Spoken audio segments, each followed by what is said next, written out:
నమస్తే అండి. నా పేరు డాక్టర్ భవ్య బాయన, కన్సల్టెంట్ సర్జికల్ ఆంకాలజిస్ట్, శ్రీ పూజ మల్టీ స్పెషాలిటీ హాస్పిటల్, హబ్సిగూడ. ఈరోజు మనం సర్వైకల్ క్యాన్సర్ అంటే గర్భాశయ ముఖద్వార క్యాన్సర్కి స్క్రీనింగ్ ఎలా చేస్తారు అనేది డిస్కస్ చేద్దాం. సో మీకు తెలిసినట్టు సర్వైకల్ క్యాన్సర్ అనేది ఒక వైరస్ వల్ల వస్తుంది. ఆ వైరస్ని మనం కంప్లీట్గా ప్రివెంట్ చేయొచ్చు. అండ్ స్క్రీనింగ్ ఎందుకు ఇంపార్టెంట్ అంటే ఈ క్యాన్సర్లో మీరు చూసినట్టయితే క్యాన్సర్ ఇన్ఫెక్షన్ వల్ల వస్తుంది అన్నాను. సో మీకు ఈ ఇన్ఫెక్షన్ అయిన తర్వాత క్యాన్సర్ కింద మారకముందు చాలా ప్రీ ఇన్వేసివ్ స్టేజెస్ ఉంటాయి. మనం వాటిని కనిపెట్టగలుగుతాం. ఈ ప్రీ ఇన్వేసివ్ స్టేజెస్లో వాటిని కానీ కనిపెట్టినట్టయితే సింపుల్ ట్రీట్మెంట్స్తో అయిపోతుంది. వాటిని క్యాన్సర్ కింద అవ్వకుండా కంప్లీట్గా ఆపేయచ్చు. వీటిని కనుక్కోవడానికే క్యాన్సర్ స్క్రీనింగ్ అనేది స్టార్ట్ చేసాము. అండ్ ఈ క్యాన్సర్ ఇన్ఫెక్షన్ అంటే ప్రీ ఇన్వేసివ్ నుంచి క్యాన్సర్ కింద మారడానికి మధ్యలో ఆల్మోస్ట్ 10 years గ్యాప్ కూడా ఉంటుంది చాలామందికి. సో దీనికి స్క్రీనింగ్ ఎవరు చేయించుకోవాలి, అసలు ఎట్లా చేస్తారో అనేది డిస్కస్ చేద్దాం. సో మీకు సర్వైకల్ క్యాన్సర్ అంటే గర్భాశయ ముఖద్వార క్యాన్సర్కి స్క్రీనింగ్ ఎలా చేస్తారు అంటే సింపుల్ ప్యాప్స్మియర్ అంటాం. ప్యాప్స్మియర్ అనే టెస్ట్ ఇదివరకు ఏంటంటే సైటోలాజీ అని మైక్రోస్కోప్ మీద పెట్టి చేసేవాళ్ళు. ఈ మధ్య అంటే లిక్విడ్ బేస్ సైటాలజీ అని చేస్తున్నాం. లిక్విడ్ బేస్ సైటాలజీ అంటే తీసుకొని ఒక ఫ్లూయిడ్ లాంటిది ఉంటుంది ప్రిజర్వేటివ్, దాంట్లో పెట్టి ల్యాబ్కి పంపిస్తాం.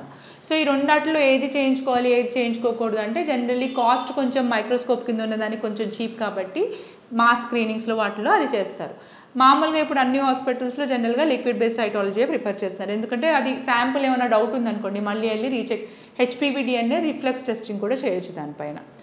ఇది సర్వైకల్ క్యాన్సర్ స్క్రీనింగ్ మెథడ్. ఈ ప్యాప్స్మియర్ని ఎట్లా చేస్తారు, ప్రొసీజర్ ఏంటి అంటే మామూలుగా మీరు వెళ్ళిన తర్వాత regular pelvic examination gynaec examination ఎట్లా జరుగుతుందో అట్లాగా దీంట్లో ఏం చేస్తాము, ఎలా అయితే చర్మం ఊడి చిన్న కణాల్లో రాలుతాయో అలాగే మీ గర్భాశయ ముఖద్వారం నుంచి కూడా చిన్న కణాలు ఊడిపోయి రాలుతూ ఉంటాయి. ఈ కణాలని మనం ఒక చిన్న బ్రష్తో తీసుకుంటాం అంతే. దాంట్లో ముక్క తీయడం కానీ మీకు నొప్పి వచ్చేలాగా ప్రొసీజర్ కానీ ఏముండదు. ఏమన్నా ఉంది అంటే ఒక 2 నిమిషాలు కొంచెం మైల్డ్ డిస్కంఫర్ట్ అంతే, పెయిన్ఫుల్ ప్రొసీజర్ అయితే కాదు. దీంట్లో చిన్న పరీక్ష చేసి ఆ రాలే కణాలని తీసుకు టెస్ట్కి పంపిస్తాం. ఆ టెస్ట్లో మీకు ఏమన్నా డౌట్ఫుల్ ఉందా లేదా అనేది చూసి దాన్ని బట్టి ఫర్దర్ ట్రీట్మెంట్ అడ్వైస్ ఉంటుంది. ఈ ప్యాప్స్మియర్ అనే టెస్ట్ని కాకుండా ఇంకేం రకాలు ఉంటాయి. ఈ ప్యాప్స్మియర్ కాకుండా హెచ్పివి డిఎన్ఏ టెస్టింగ్ కూడా చేయొచ్చు. మనం టెస్టింగ్ అంటాం, అంటే 2 ఒకేసారి చేస్తాము. ఈ హెచ్పివి డిఎన్ఏ టెస్టింగ్లో ఏం చేస్తాము, హై రిస్క్ వైరసెస్ అంటే మనకి ఇప్పుడు జనరల్గా చాలా మటుకు క్యాన్సర్లు 70 to 80% 16-18 వైరస్ వల్ల కాజ్ అవుతాయి. ఈ 16-18 వైరస్ ఉందా లేదా మీలో అనే దానికి టెస్టింగ్ చేస్తారు. ఇంకా హై రిస్క్ వైరస్లు ఉన్నాయా లేదా అనేది. ఇలా ఉంది అంటే తర్వాత మిగతా టెస్ట్లు ఉంటాయి, దాని గురించి మీ డాక్టర్ ఎక్స్ప్లెయిన్ చేస్తారు ప్రాబ్లం ఉంది అంటే. సో ప్యాప్స్మియర్ చేయించుకోవచ్చు, హెచ్పివి డిఎన్ఏ టెస్టింగ్ ఒక్కటే చేయించుకోవచ్చు, ఆర్ ఇవి 2 కలిపి టెస్టింగ్ చేయించుకోవచ్చు. అదేం చేయించుకుంటారా అనేది మీకు ఆప్షన్ ఇస్తారు. మీ ఫైనాన్షియల్ ఫీజిబిలిటీ బట్టి వాటి బట్టి డిస్కస్ చేసుకోవచ్చు. ఇది ఎప్పుడు చేయించుకోవాలి, ఎవరు చేయించుకోవాలి. ఈ హెచ్పివి డిఎన్ఏ టెస్ట్ కానీ ప్యాప్స్మియర్ కానీ సర్వైకల్ క్యాన్సర్కి జనరల్గా 30 సంవత్సరాలు ఇండియాలో 30 సంవత్సరాలు పైబడిన మహిళలకు అందరికీ weather your sexually active not active సంబంధం లేకుండా 30 సంవత్సరాలు పైబడిన వాళ్ళందరికీ చేస్తారు. ఈ 30 సంవత్సరాల నుంచి 65 సంవత్సరాల వరకు ప్రతి 3 సంవత్సరాలకి ఒకసారి ప్యాప్స్మియర్ చేయించుకుంటున్నారు అంటే. లేదు నేను ఇందాక హెచ్పివి డిఎన్ఏ టెస్ట్ కూడా ఉంటుంది ఆర్ టెస్టింగ్ చేయించుకోవచ్చు అన్నాను. అలా టెస్టింగ్ కానీ ఆర్ డిఎన్ఏ టెస్టింగ్ కానీ చేయించుకుంటున్నారంటే ప్రతి 5 సంవత్సరాలకి ఒకసారి చేయించుకోవచ్చు. ఇలా చేయించుకుంటూ రిజల్ట్స్ అన్నీ 30 to 65 చేయించుకుంటారు. ఇది కంపల్సరీ అందరికీ. ఆ తర్వాత 65 దాటింది, హెచ్పివి డిఎన్ఏ టెస్టింగ్ ప్యాప్స్మియర్ ఇంకా చేయించుకోవాలా లేదా అంటే జనరల్లీ అప్పటిదాకా మీకు ఏం లేనిది కొత్తగా వచ్చి క్యాన్సర్గా మారే ఛాన్సెస్ చాలా తక్కువ. ఒకవేళ మారినా సరే అప్పటికే మీకు 70 years 80 years ఏజ్ వచ్చేస్తుంది. ఆ ఏజ్లో మీరు ట్రీట్మెంట్ తట్టుకోలేరు అన్న ఆ కాన్సెప్ట్తో ఇప్పటికి మాత్రం 30 నుంచి 65 వరకే రికమెండెడ్. కొంతమంది 65 సంవత్సరాలు పైబడిన వాళ్ళు ఉంటారు, కానీ వాళ్ళ జనరల్ కండిషన్ చాలా బాగుంటుంది, ఫిజికల్గా ఫిట్ ఉంటారు, అన్ని పనులు చేసుకుంటారు, ఏమన్నా వచ్చినా సరే ట్రీట్మెంట్ టాలరేట్ చేయగలరు అనుకోండి. అలాంటి వాళ్ళు కూడా కొంచెం స్క్రీనింగ్ చేసుకోవాలంటే కంటిన్యూ చేయొచ్చు. ఇంకా జనరల్గా కామన్గా అడిగే క్వశ్చన్ ఏంటంటే సర్వైకల్ క్యాన్సర్ నాకు ఆల్రెడీ గర్భసంచి తీసేశారు, చాలామంది ఉంటారు గర్భసంచి తీసేశారు, ఇప్పుడు నేను మరి సర్వైకల్ క్యాన్సర్కి ఇంకా క్యాన్సర్ స్క్రీనింగ్ చేయించుకోవాలా లేదా అని.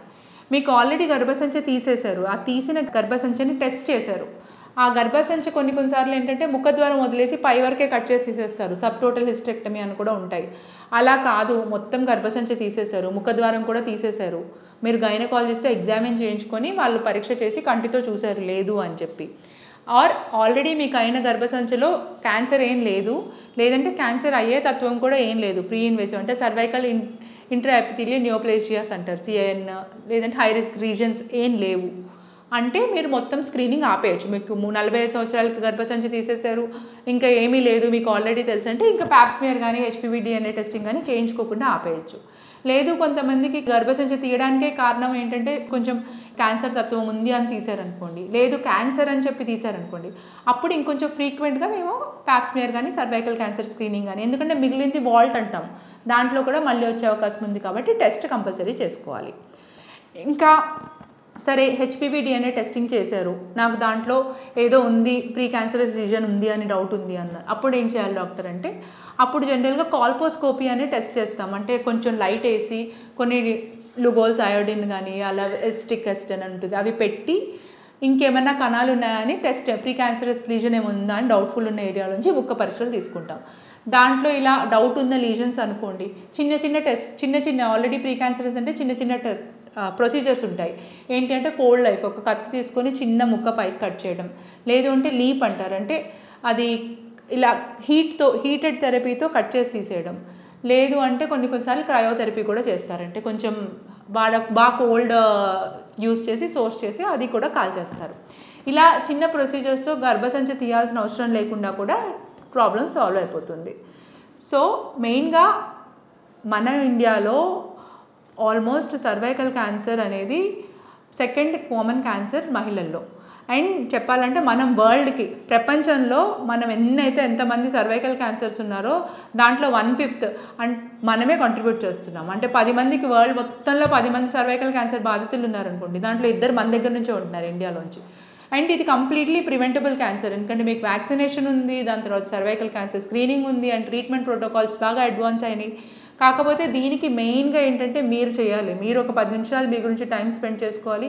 అండ్ చాలామంది మహిళల్లో, ఈవెన్ నా ఫ్రెండ్స్లో నేను కానీ అందరూ ఏంటంటే మొహమాట పడతాం, we try to postpone gynaec examination ఇప్పుడు అవసరమా అంటే మనకి అదొక ఇన్హిబిషన్, దీనికోసం ఇప్పుడు టైం స్పెండ్ చేయాలా, గైనిక్ ఎగ్జామినేషన్ చేయించుకోవాలా అనేది. సో దాని నుంచి బయటపడి మీ గురించి మీరు కొంచెం టైం స్పెండ్ చేసుకొని ఈ టెస్ట్ చేయించుకోవాలి. ఆర్ ఇప్పుడు హెచ్పివి డిఎన్ఏ సెల్ఫ్ టెస్టింగ్ కూడా ఉంది, ప్యాప్స్మియర్ సెల్ఫ్ టెస్టింగ్. అంటే మీరు కొంతమంది అస్సలు ఇంకా డాక్టర్ చూపించుకోవాలని లేదు, మీకు సరౌండింగ్స్లో ఫీమేల్ డాక్టర్స్ లేరు, మేల్ డాక్టర్స్తో మీరు చూపించుకోవాలనుకోవట్లేదు, అలాంటప్పుడు సెల్ఫ్ టెస్ట్ కిట్స్ కానీ కూడా అవైలబుల్ ఉన్నాయి. అంటే మీరే మీకు శాంపుల్ బాత్రూంలో అలా చిన్న శాంపుల్ తీసుకొని టెస్టింగ్కి పంపించేయచ్చు ల్యాబ్కి, ఆ ఫెసిలిటీ కూడా ఉంది.